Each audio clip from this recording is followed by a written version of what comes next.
이런 일은 육신의 고난이 있으니 이런 제목으로 고린도전서 강의를 이어가겠습니다.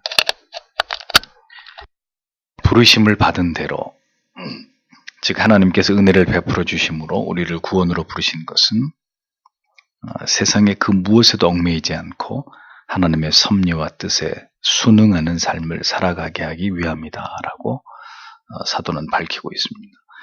그래서 결혼을 하든 하지 않든, 할례를 받든 받지 않든, 종이 되었든 자유한 자가 되었든 중요한 것은 모두 우리를 부르신 하나님의 주권과 섭리 아래서 우리가 모든 것을 받아들이고 하나님과 함께 거하는 삶이 가장 중요하다라는 이 진리를 사도는 고린도 교회 성도들에게 강조하고 있었습니다.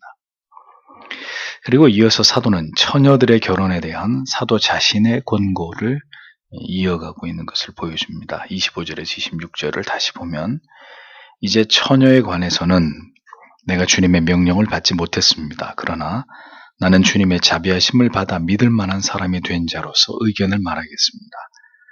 나는 현재 겪고 있는 재난 때문에 사람이 현재 그대로 지내는 것이 좋다고 생각합니다. 이렇게 직역이 됩니다.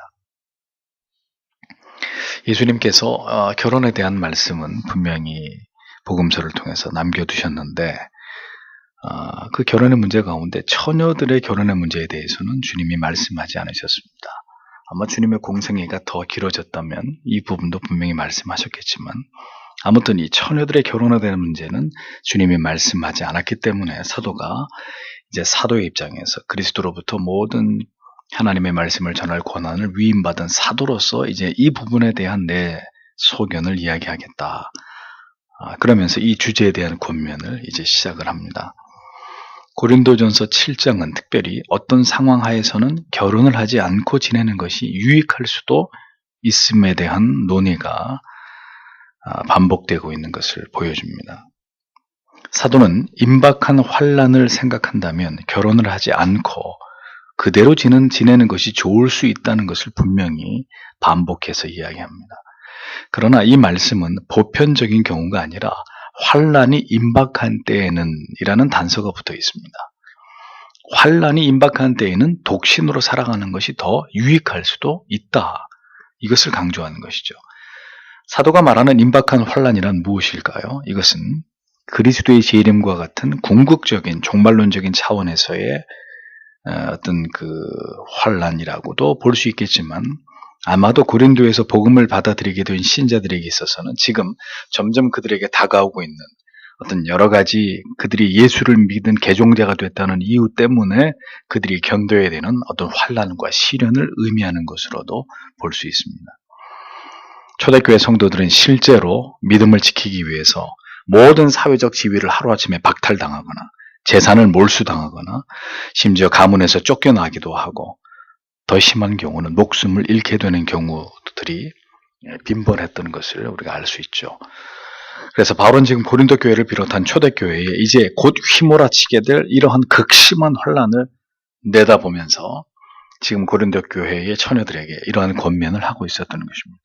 그러니까 그 위급성으로 인해서 사도는 처녀들에게 그냥 지금 이대로 결혼을 생각하지 말고 이대로 지내는 것이 당신들에게 분명히 좋을 수 있다고 권고하지 않을 수 없었던 것입니다. 어렵고 힘든 날 하나님을 신앙하는 것 하나만으로도 벅찬, 모든 것이 암울한 때에는 오직 신앙에 집중하는 것이 가장 바람직하다는 취지에서 사도는 이와 같은 진지한 권면을 처녀들에게 하고 있었던 것입니다. 그만큼 환난의 때 믿음을 지키는 일은 결코 녹록한 일이 아니고 매우 어렵고 힘든 일이고, 그런 시대 속에서는 결혼이라는 중체에 대한 문제일지라도 어떤 보편적인 사고의 틀 밖에서 신중하게 생각하고 판단해야 될 필요가 있다고 사도는 그렇게 보았던 것입니다. 그래서 이와 같은 매우 어려운 권면을 하고 있었던 것이죠. 성도 여러분, 이 시대에 과연 어떤 신자가, 어떤 형제나 자매가 하나님을 신앙하는 문제를 이같이 이렇게 이 정도의 어떤 차원까지 깊이 있고 진지하게 생각하면서 그렇게 접근하는 사람들이 흔하겠습니까? 결혼을 접을 생각까지 하면서 이 죄악에 관영한 시대에 나는 뜻을 세워서 하나님만을 바르게 섬기고 주의 일을 내가 열심히 하다가 나는 하나님 앞에 갈 것이다. 이렇게 생각할 수 있는 사람이 얼마나 되겠습니까? 성경은 분명히 결혼의 당위보다는 어떤 상황이나 환경에 도래해도 믿음을 지키는 것의 당위를 더 강조하고 더 위에 두고 있는 거예요. 이것을 우리가 분명히 염두할 필요가 있습니다. 무조건 결혼해라 그렇게 얘기하지 않고 어떤 상황에서는 때에 따라서는 모두가 하는 결혼, 나도 그러니까 결혼해야지라는 그 결혼의 당위보다는 믿음을 지키는 것의 당위, 그것을 더 중요한 것이라고 말씀한다는 거예요. 그러니까 그런 차원에서의 신앙을 지키기 위해서라면 지난주에 얘기했죠. 뭐도 허용하는 것입니까? 이혼도 허용하는 거예요. 신앙의 자유를 위해서라면 남편이 당신이 예수 믿는 이유 때문에 아내가 당신이 예수를 믿는다는 이유 때문에 갈라지기를 원한다면 갈라서라 이렇게 단호하게 얘기하는 것입니다. 그러니까 무엇이 제일 중요하기 때문에 하나님을 신앙하는 것이 그 신앙의 자유를 쟁취하고 그것을 지켜나가는 것이 보편적인 가정의 어떤 가정의 가치보다 더 중요한 것이기 때문에 성경은 그렇게까지 말씀하고 있는 것이라는 거죠. 시대와 상황에 따라서 결혼이냐 신앙이냐를 저울질해야 되는 때라면 성경의 입장은 준비되지 않은 환란의 시대를 살면서 분별하지 못하는 무작정식의 남이 하니까 나도 해야 되고 나이가 찼으니까 당연히 결혼해야 된다는 이런 생각들을 버리고 환란의 날들을 대비하기 위한 독신을 생각할 수도 있어야 되는 것이 신자의 몫이다. 분명히 명시하고 있는 것입니다. 결혼을 통해서 가정을 갖게 되는 일은 물론 인생에서 행복과 기쁨을 얻고 하나님의 은총을 경험하게 되는 중요한 통로가 되기도 하지만 생각해 보세요. 죄성을 가진 인간의 결합이기 때문에 부부간에 또 자녀를 양육하면서 수많은 갈등과 어려움 또한 감수해야 되는 힘겨운 일이 결혼이기도 하지 않습니까? 그러므로 평안의 때도 아닌 이 어려운 결혼을 통해서 가정을 이루어가고 부부가 계속 마음과 뜻을 하나로 모아서 살아가야 되고 자녀를 키워야 되고 또 자녀와의 숱한 갈등들을 이겨나가야 되고 이런 모든 일들이 평안의 시대라면 그래도 감당할 하나님의 은혜 주심을 통해서 감당해 볼 법한데 자, 환란의 때가 도래했다. 그러면 그러한 것으로 모든 에너지를 다 소진하고 그리고 이 환란의 때 믿음까지 지켜내야 되는 일 이것은 현저한 고통과 어려움을 예상할 수 있는 그런 일이라는 거죠. 그러니까 독신 그렇게 환란의 때에 환란을 극복하고 또 가정을 추스리고 이렇게 해서 우리의 마음과 에너지가 분산되느니 독신으로 살아가면서 신앙에 집중하는 것이 더 나을 수도 있는 것이다. 성경은 그렇게 말씀하고 있다는 겁니다. 그러니 우리가 반드시 기억해야 될 것은 이것입니다. 평안의 시기, 다소간 결혼과 가정을 통해서 어려움이 있지만 믿음으로 극복할 수 있는 안정된 상황과 시대라면 결혼은 권장할 만한 일이고 또 결혼을 해야 되는 일이긴 하지만 그러나 믿음을 지키면서 모든 환란을 이겨내야만 되는 어떤 환란의 때 극심한 핍박의 시대가 도래하고 있다면 신자는 이 문제, 가정을 갖는 문제, 결혼을 하는 문제를 심각하게 고려할 필요가 있다라는 이 성경의 가르침을 절대로 간과하지 말라는 거예요. 실제로 이 시대에 가정을 가지고 경제적인 활동을 하면서 정상적으로 자녀를 키우고 그리고 하나님을 올바로 신앙하는 이 모든 일을 다 함께 동시에 완벽하게 감당할 수 있는 일이 가능합니까? 불가능합니까? 불가능하다고 말할 수는 없지만 상당히 어려운 문제가 아닐 수 없다는 거예요. 자녀들의 영혼은 그래서 점점 황폐되고 부부간의 갈등은 더 첨예화되고 경제적인 압박으로 인한 육체적, 정신적 스트레스는 점점 더 심해지고 자, 이런 시대에 하나님을 올바로 신앙하는 일은 점점 더 버거운 일이 되고 있습니다. 실제로 봐도 그렇잖아요. 우리 부모님 시대에 새벽 기도하며 수요 기도하며 금요 기도하며 그 밖에 부흥 사경하며 교회가 가득가득 넘쳐났었습니다. 그렇죠? 지금은 어떻습니까? 모든 것이 예전만 하지 못해요. 다 식어버렸어요. 기도도, 예배도, 말씀을 사모하는 모양도, 성도의 뜨거운 교제도 모든 것이 하향 평준화되고 계속 떨어지고 있는 거예요. 하나님을 신앙하는 모습. 왜 그렇습니까? 이 각박한 세상에서의 삶이 우리를 가만히 내버려 두지 않는 거예요. 점점 더 신앙이 이렇게 내려가고 있는 게 보이지 않습니까? 우리 눈에. 이런 시대에 하나님을 올바로 신앙한다는 것, 이미 사도가 성경이 기록될 그 시대의 지금을 내다보고 이런 말씀들을 우리에게 남겨놓은 거예요.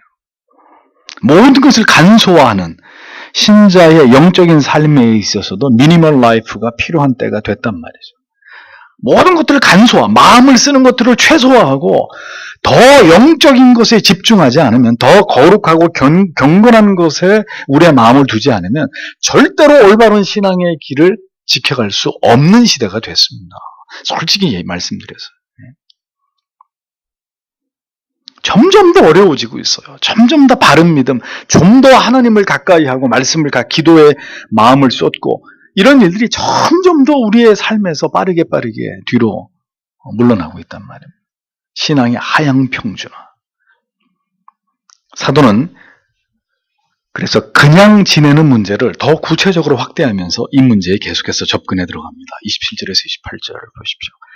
당신은 아내에게 매여 있습니까? 벗어나려고 하지 마십시오. 아내에게서 벗어났습니까? 아내를 얻으려고 하지 마십시오. 그러나 당신이 장가간다고 해도 죄를 짓는 것은 아니며 또 처녀가 시집가더라도 죄를 짓는 것은 아닙니다. 그렇지만 이런 사람들은 육신에 많은 고통을 겪게 될 것입니다. 나는 여러분을 아끼고 있습니다. 이렇게 기록하고 있습니다. 이 말씀의 요지는 고난의 시기가 닥쳐올 때 결혼과 관련한 최선책은 지금 그대로의 상태로 그냥 지내라는 거예요.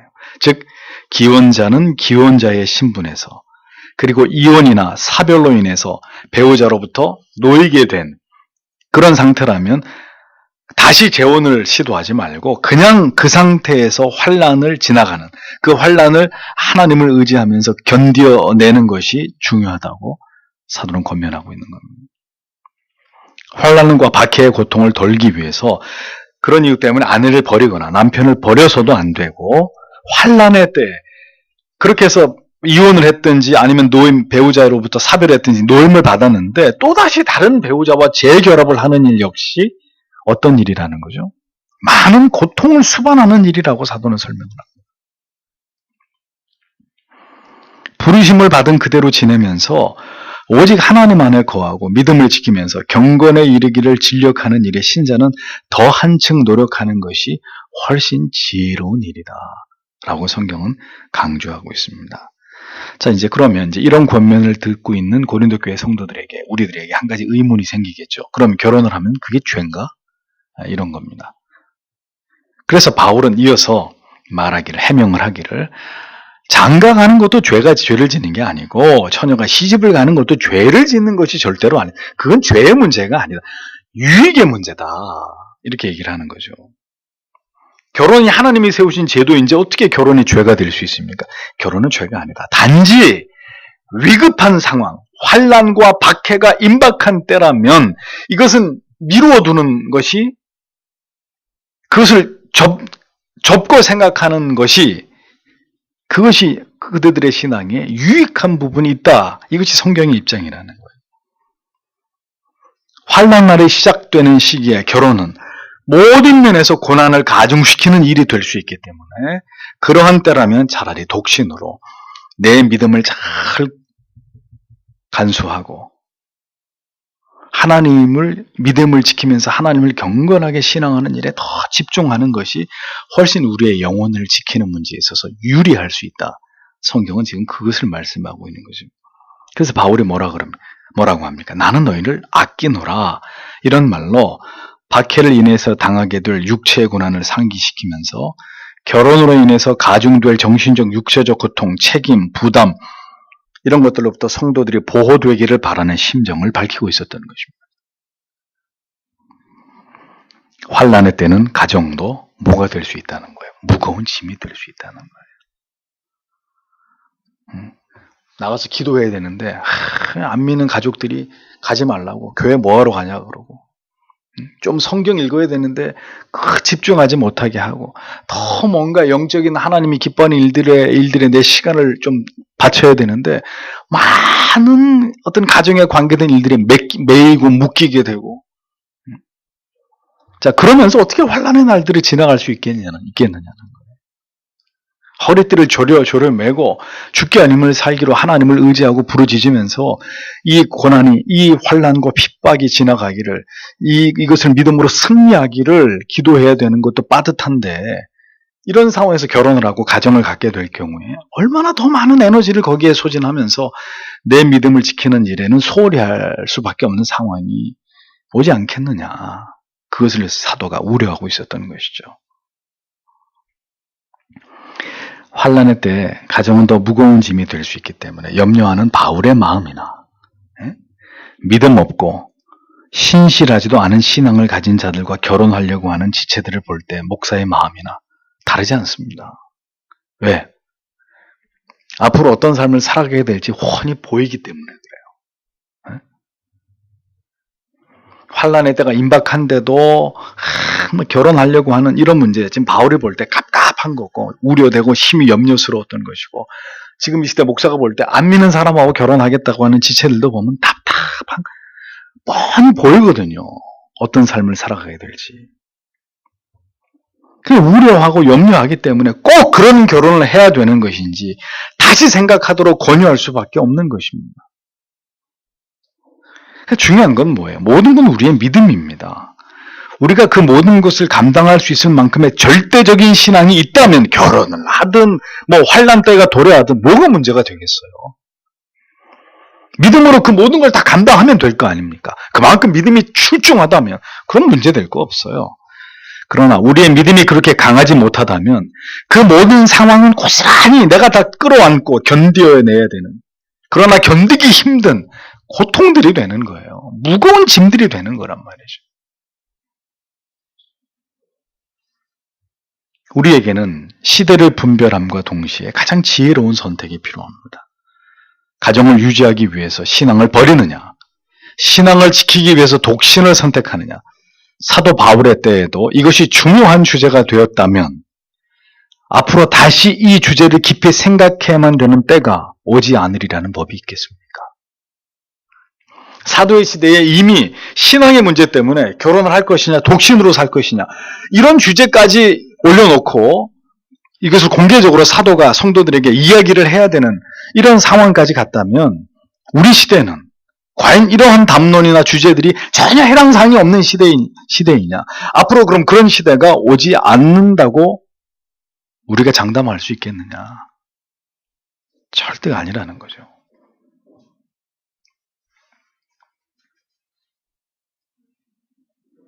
과연 이 원리를 따를 수 있을 만큼 하나님을 전적으로 신앙하는 일에 인생의 가장 중요한 가치를 거는 신자들이 오늘날 한국 교회 안에 얼마나 될까요? 얼마나 될까요? 저는 거의 없다고 봐요. 이만큼 하나님을 신앙하는 문제를 심도 있게 깊이 자기 인생을 걸고 결혼의 문제를 걸고 이렇게 하나님 앞에서 기도하면서 가장 좋은 선택을 하려고 하는 이 정도의 믿음을 가진 청년들이 오늘날 한국 교회 안에 과연 얼마나 되겠느냐. 뭐 내가 어떻게 되든 내가 살 거고 내가 당할 거니까 난 어떻게 해서라도 결혼하겠다고 대부분 다 그렇게 하지. 누가 이 문제 앞에 딱 자기를 세워놓고 과연 어떤 것이 이 시대에 하나님을 위한 신앙을 위한 최선의 선택일까? 이걸 고민하는 청년들이 얼마나 되겠냔 말이에요. 이걸 고민하시는 부모님들이 얼마나 되시겠냔 말이에요. 그거는 그때 얘기고 지금 무슨 소리야. 다 결혼해. 다 결혼해가지고 애 낳고 살아야지. 응? 환란이 오든 뭐가 됐든 간에 남 다 그렇게 사는데 너라고 뭐가 모자라서. 그것이 우리의 생각이란 말이죠. 그러니까 성경과 오늘의 우리의 가치관, 우리의 사고방식이 이만큼 갭이 있다는 것을 인정해야 돼요. 이어지는 바울의 말을, 주장을 들어보십시오. 29절에서 30절. 형제 여러분, 내가 말하려는 것은 이것인데 곧 때가 얼마 남지 않았다는 것입니다. 이제부터 아내가 있는 사람은 아내가 없는 사람처럼 하고 우는 사람들은 울지 않는 사람들처럼 하고 기뻐하는 사람들은 기뻐하지 않는 사람들처럼 하며 물건을 사는 사람들은 가지고 있지 않은 사람들처럼 하고 세상의 물건을 쓰는 사람들은 그것을 다 쓰지 못하는 사람처럼 하십시오. 왜냐하면 이 세상의 형체가 사라지기 때문입니다. 이렇게 말씀하고 있습니다. 바울 사도는 이제 처녀들의 결혼 문제만 가지고 이야기하지 않고 그 범위를 더 넓혀서 신자들이 취해야 될 근본적인 삶의 태도, 마지막 때를 맞이하는 성도들의 근본적인 삶의 태도에 대해서 권면합니다. 사도는 이 말씀에서 그리스도인의 있지만 없는 것 같은 여러 삶에 대해서 열거하고 있습니다. 세상은 지금도 그 마지막을 향해서 진행하고 있습니다. 그 마지막은 개인적 종말, 죽음이 될 수도 있는 것이고, 어떤 큰 예기치 못한 어떤 큰 환란이 전쟁이 나든지 무슨 큰 환란에 도래하는 그때가 될 수도 있는 것이고, 아니면 그리스도의 종국의 재림이 될 수도 있는 것이겠죠. 바울은 모든 성도는 이 궁극의 끝을 생각하고 살아야 하는 자들이라는 것을 강조하고 있습니다. 그렇다면 결혼이든 재물이든 그 외의 세상의 어떤 것들이든지 그것들이 궁극의 목적이 되어서는 안 된다는 것을 설명하고 있는 거죠. 신자는 이 세상을 살아가되 아내가 없는 사람처럼, 울지 않는 사람처럼, 기쁘지 않는 사람처럼, 없는 자처럼, 다 쓰지 못하는 자같이 이 세상에는 뭔가 좀 부족한 듯이, 뭔가 있어도 그만 없어도 그만, 세상의 것에 절대 연연하지 말고 모든 삶 속에서의 우선순위를 하나님의 뜻을 따라서 그것을 준행하는 것에 초점을 맞추어서 살아야 된다. 이렇게 사도가 얘기하는 것입니다. 그래서 여러분들에게 자주 말씀드리잖아요. 신자가 신앙에 집중하고 하나님과의 관계를 생각하면서 사노라면 뭔가 기쁜 일이 있어도 그렇게 기쁘지 않고요. 뭔가 큰 슬픈 일이 있어도 그렇게 슬프지 않아요.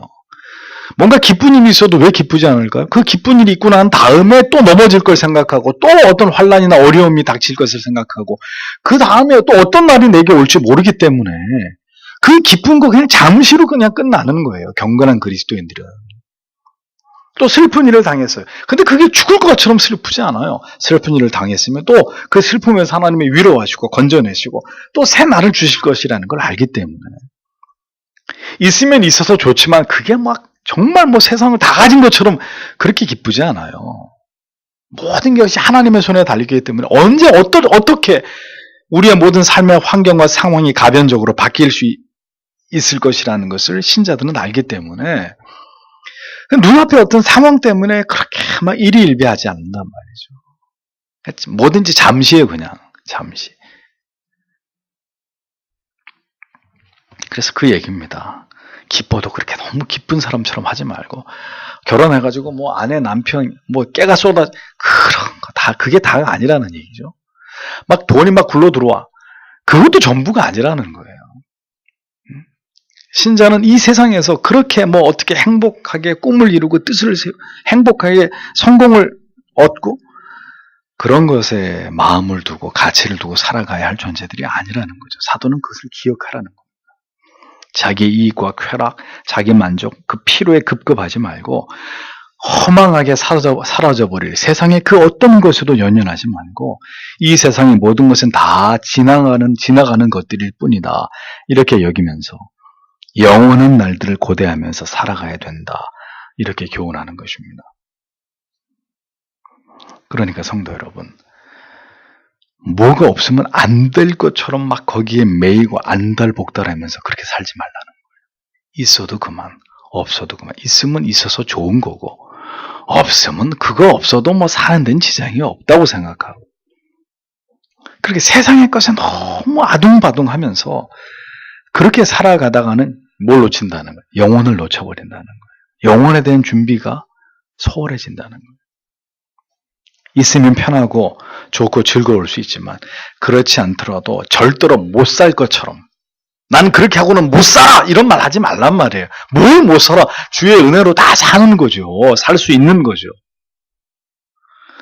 하나님의 뜻을 품고 신자로서 세상의 모든 것을 초연하게 살아갈 수 있는 그런 사람들이 되어야 된다는 거예요. 그대들이 정말 영생에 들어가려고 한다.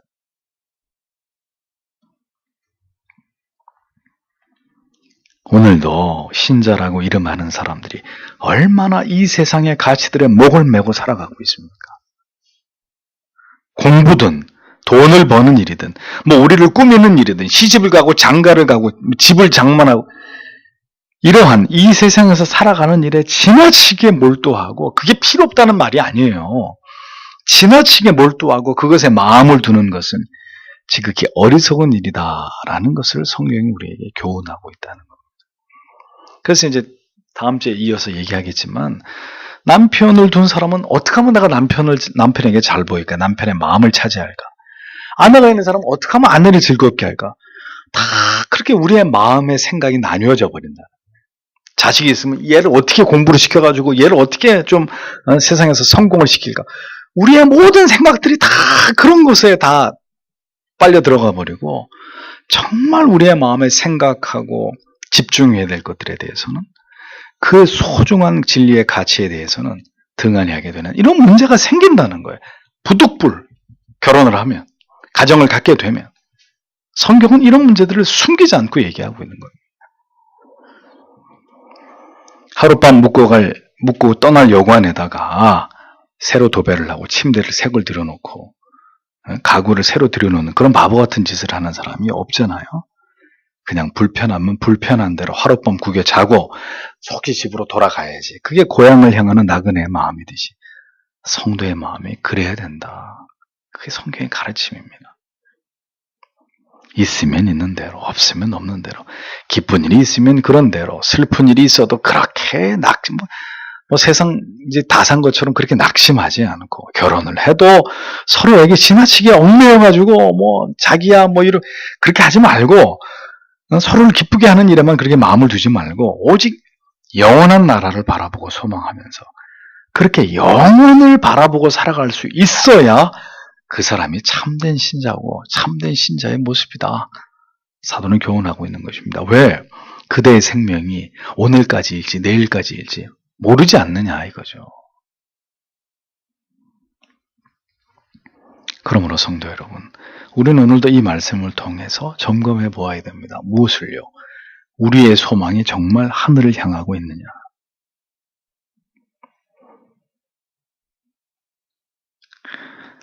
그러하기에는 우리의 시대와 우리의 환경이 어떻습니까? 너무 윤택해요. 돈이면 안 되는 것이 없는 세상. 그런 세상의 한복판에 우리는 이미 살아가고 있습니다. 황금에 눈이 멀어버린 그런 세상에. 그래서 어쩌면 이런 말씀이 한없이 우리에게 멀게 느껴지고, 이 말씀이 우리에게 깊이 와닿지 않는지 모르겠어요. 아유, 바울이나 그 시대나 그렇게 살라 그래. 나는 그렇게 못 살아. 그런데 이렇게 자유스러운 풍요로운 세상이 아니라, 만약에 우리가 살아가고 있는 이 세상이 정말 하루하루 살아있는 게 고통이고 괴로움인 곳에서 우리가 살아가고 있다면, 그렇게 우리가 환난의 날을 지나가고 있다면 우리의 마음이 어떨까요? 이 바울의 권면이 아마 절절히 우리의 마음에 와닿을 거예요. 신자는 영혼을 생각해야 합니다. 눈에 보이는 지금의 이 세상과 이 화려한 가치들이 전부가 아니고, 이 모든 것은 성경 말씀처럼 다 지금 소멸되어 가고 있는 것들이고, 결국은 영원한 가치만이 남게 될 날이 반드시 다가오고 있는데, 그게 개인적 종말이든 그리스도의 궁극의 재림의 종말이든, 아니면 어떤 생각지도 못한 이 평화가 하루아침에 종식되어 버리는 큰 환난, 전쟁이든 어떤 날이든 모르겠지만 그것이 다가오고 있다는 생각을 하라는 거예요. 그래서 그 영원한 날들을 위해서 이 땅에 남겨진 날들을 어떻게 살아갈 것이냐, 뭘 생각하면서 살 것이냐, 어떤 가치를 가장 중요하다고 여기고 그 가치를 위해서 모든 것을 희생할 수 있는 삶을 내가 선택할 것이냐, 이것을 생각하라고 성경이 우리에게 권면하고 있는 것입니다. 참 어려운 말씀이에요. 이런 평화로운 시대의 성도들에게는 전혀 이게 먹히지 않는, 전혀 이렇게 다른 나라의 이야기처럼 들리는 사실 그런 말씀이에요. 누가 신앙 때문에 결혼을 포기하냐? 누가 신앙 때문에 더 나은 직장을 포기할 수 있냔 말이에요. 더 나은 연봉을 거절할 수 있냔 말입니다. 불의한 방법이지만 억대의 재산을 누가 포기할 수 있냔 말이죠. 누가 저는 그런 불법한 것을 받을 수 없으니까 거절할 수 있겠느냐는 거죠. 너무나 먼 얘기입니다. 그런데 성경은 이것이 믿음이라고 얘기하는 거예요. 그것이 성도가 살아가야 될 삶의 내용이다 라고 분명히 가르치는 것입니다. 모르겠습니다. 우리에게 정말 환난의 날이 도래할 때, 아니 분명히 도래하고 있고 그 어느 때보다도 믿음을 지키기가 어려운 시대는 임박해 오고 있는데, 과연 우리의 믿음은 사도 바울께서 말씀하시는 그 정도의 믿음으로 이 세상을 향해서 대응하려고 하고 있는 것인지, 저는 목회자의 한 사람으로서 내 자신도 그렇고 우리 교회나 우리 성도님들의 영혼과 삶을 보아도 그렇고 참 우려스럽고 이러한 부분에 있어서 한없는 부족함을 봅니다. 그 무엇도 우리가 영원한 것을 발견하고 그것에 매료되고 그것을 소망하게 되는 것보다 더 나을 수는 없습니다. 끝까지 흔들림 없이 믿음을 지켜야 되는 우리의 사명은 그 어떤 것으로도 흔들리거나 약해질 수 없다는 것을 사도는 강조하면서 처녀들의 혼인의 문제를 비롯한 여러 가지 전반적인 삶의 문제들에 대해서 성경적인 정확한 원리를 설명하고 있는, 시대에 따라서 가장 중요한 가치는, 결혼보다도 더 중요한 가치는 내 믿음을 지키고 하나님 앞에서 경건하게 그 뜻을 따라 살아가는 것이다. 이것을 호소하고 있었던 겁니다. 성경은 우리에게 자꾸 놓으라고 말하는 거예요. 세상에서의 모든 삶을 미니멀하게 그렇게 살아갈 것을 요구하는 것입니다. 다른 이유 때문이 아니라 오직 참 믿음을 지키기 위해서. 세상의 것들을 놔야 우리의 영혼이 새털처럼 가벼워지는데 세상의 것을 확 움켜쥐고 있으니까 영혼이 납덩이처럼 무거운 거예요. 많은 것들을 이 땅에 쌓아두면 그만큼 거기에다 마음을 많이 써야 되고 그것을 매이고 그것에 붙들리잖아요. 그걸 지켜야 되니까.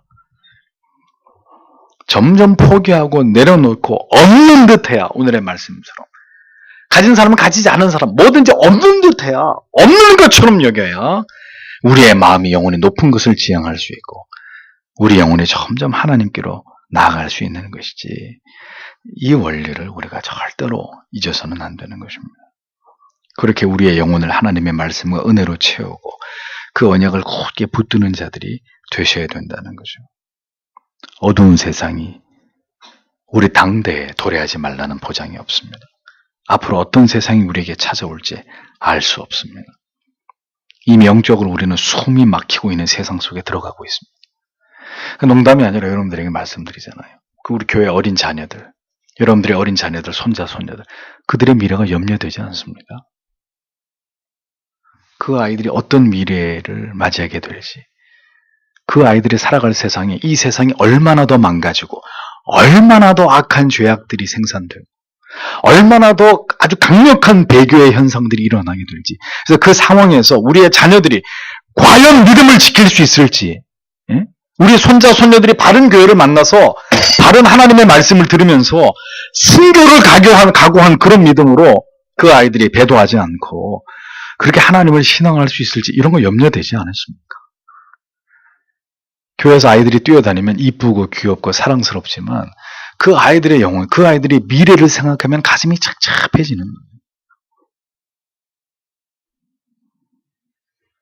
짐을 가볍게 해야 될 때입니다.